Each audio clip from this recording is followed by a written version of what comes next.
Hello students, today we will continue the chapter that is alcohol, phenol and ether. We will start with ether. Ether, first we are taking preparation of ether. We will take two major preparation, that is from first Williamson's continuous ether synthesis and second we will take Williamson synthesis. First Williamson continuous ether synthesis. In this reaction, alcohol is reacting in presence of acid like H2SO4 or H3PO4 and it will undergo to form either ether or either alkene. That depends upon the reaction condition, majorly on the temperature. If we take ether preparation by alcohol, that is in presence of concentrated H2SO4 at 413 Kelvin temperature, then alcohol undergoes, two molecules of alcohol undergoes dehydration to form ether. And if we take higher temperature for the same reactant, that is alcohol, 443 Kelvin temperature in presence of concentrated H2SO4, only one molecule of alcohol dehydrated to form ethene or alkene. Now we will take mechanism of Williamson continuous ether synthesis. In first step of the reaction, concentrated H2SO4, that is strong electrolyte, it will ionize to give H plus and HSO4 minus. Now in the second step of the reaction, one molecule of alcohol, that is CH3CH2OH, oxygen containing 2 lone pair of electron, so it will act as nucleophilic center, and the second reactant is H plus, that is our electrophile. This H plus will attack to oxygen atom that is containing lone pair of electron and we will get our intermediate, that is CH3CH2OH2 plus. There is positive charge on oxygen atom, so it is called as oxonium ion. This intermediate, due to positive charge on electronegative atom, that is oxygen atom, it will release or remove water molecule, that is H2O, and CO bond will break and shared pair of electron is taken away by more electronegative oxygen atom and the byproduct is H2O is removed and we will get CH3CH2 plus, that is carbonium ion. Now children, if the temperature is high, that is 443 Kelvin temperature, then positively charged carbon atom and the nearby carbon atom is CH3, that is alpha carbon atom, 3 alpha hydrogen is there. So as per hyperconjugation, hydrogen atom, alpha hydrogen is removed and we will get alkene at high temperature. We are taking preparation of ether, so we are taking temperature at 413 Kelvin temperature. So as we have generated carbonium ion, 1 degree carbonium ion is, this will react in the third step with the second molecule of ethanol, CH3CH2OH. Oxygen atom will act as nucleophilic center, again 2 lone pair of electron, and this is our carbonium ion CH3CH2 plus. They both will react and we will get our next intermediate, that is CH3CH2OH, CH2CH3. Now this oxonium ion will release the proton due to presence of positive charge on oxygen atom. To release this charge, it will remove the H plus or proton and we will get our product ether, that is C2H5OC2H5. This reaction, Williamson continuous ether synthesis, we have taken here, that is for 1 degree alcohol. For 1 degree alcohol, the reaction is proceed by SN2 mechanism. Two reactants are taking part in slow step or major step of the reaction, ethanol and carbonium ion. So it is SN2 mechanism. And if we take for 2 degree and 3 degree alcohol, then it is followed by SN1 mechanism, and that you will learn in your higher classes. Now why we are saying this is continuous ether synthesis? As you can see in the last step, proton is released by this oxonium ion. This proton will further attack to the next molecule of alcohol.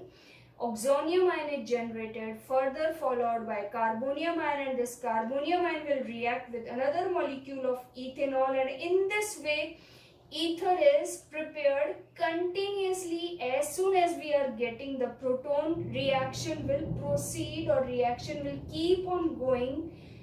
That's why it is Williamson's continuous ether synthesis. Children, remember, if the temperature is high, then from carbonium ion we will get the alkene, and if the temperature is low, that is 413 Kelvin temperature, then we will get the product ether. Ether is prepared by dehydration of two molecules of alcohol, whereas alkene at high temperature is prepared by dehydration of only one molecule of alcohol. Second method of preparation that we will take, Williamson synthesis. By this method, we can prepare ether in laboratory, and the ether is symmetrical or it can be unsymmetrical ether. Mechanism is followed by SN2 attack. Children, recall that we have done in alkyl halide.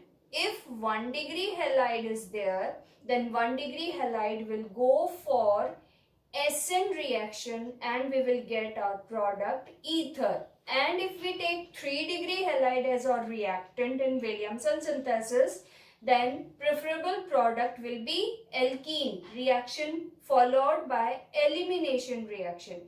And if our alkyl halide is 2 degree, then we are taking here only nucleophilic strength.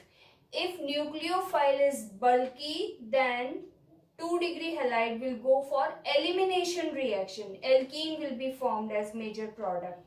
And if nucleophile is simple nucleophile, then 2 degree halide will go for SN reaction and we will get ether. In this Williamson synthesis reaction, alkyl halide will react with alkoxide ion. Here we are taking sodium alkoxide, or you can go for potassium alkoxide and so on. Then NaX will be removed as byproduct, and this X minus is substituted by RO minus, that is the nucleophile. It is SN reaction.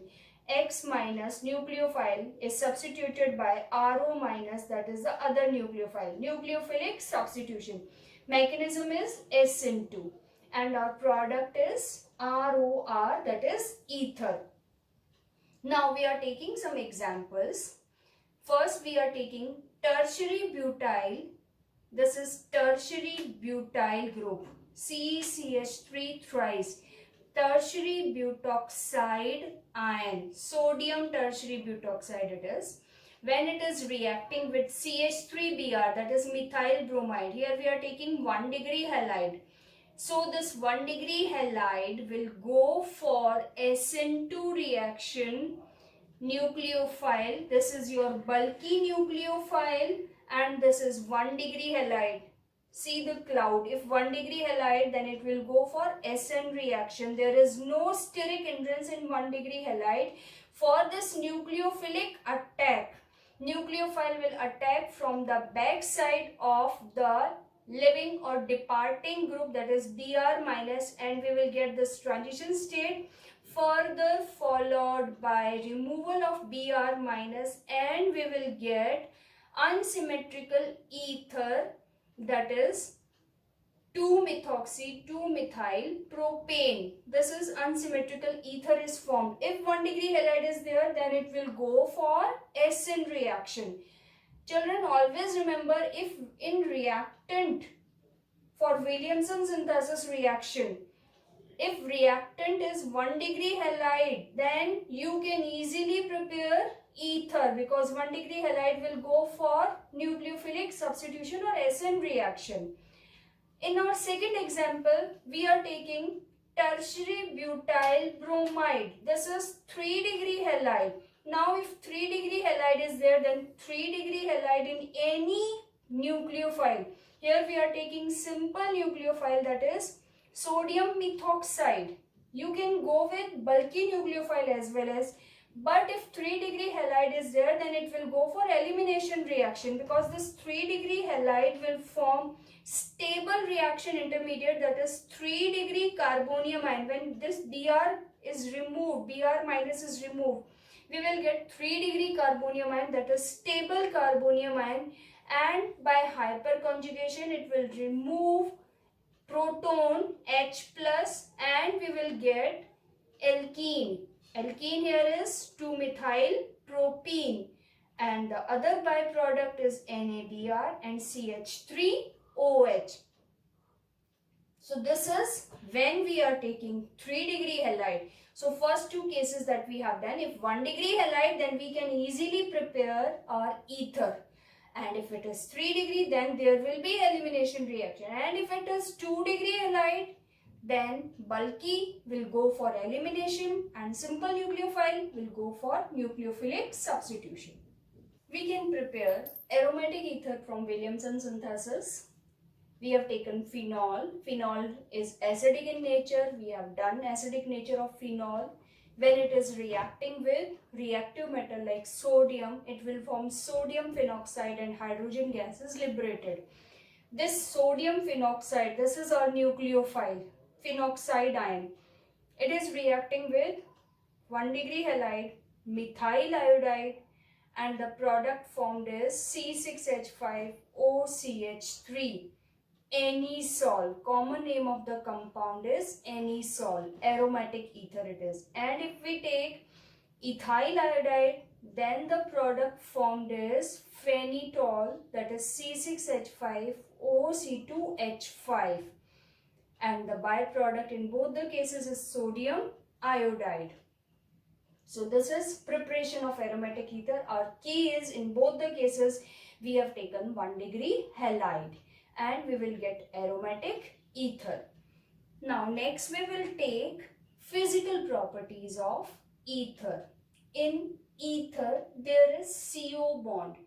In CO bond, oxygen is more electronegative than carbon atom. So CO bond is polar.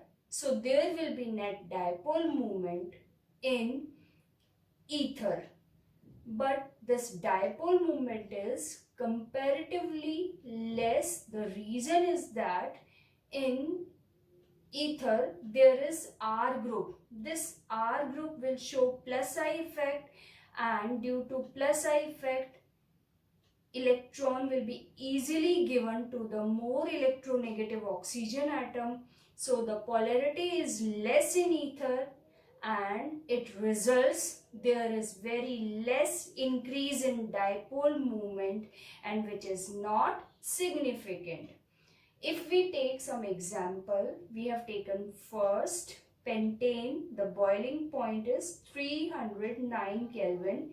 This is alkane. The second example we have taken diethyl ether. Boiling point is 307 K. Boiling point of both, that is alkane as well as ether, approximately similar. The reason is there is no H bond, so the dipole moment of ether is not increased. But if we take butanol, that is CH3CH2 twice CH2OH, boiling point is 390 K. The reason of higher boiling point of alcohol than that of comparable molar masses of alkane and ether, the reason is hydrogen bonding is found in alcohol. So boiling point increases. One other physical property of this one ether is ethers are soluble in water. The reason of solubility of alcohol in water is hydrogen bonding of alcohol with water. Similarly, ethers are also miscible in water. The reason is hydrogen bonding as shown here, ROR. It is forming oxygen atom, two lone pair are forming hydrogen bond with two water molecule, and this hydrogen bonding results solubility of ether in water. Initially, ether was used as anesthesia, but now it is replaced from anesthetic use. The reason is that unpleasant smell and comparatively poor recovery by surgery when ether is used as anesthetic agent.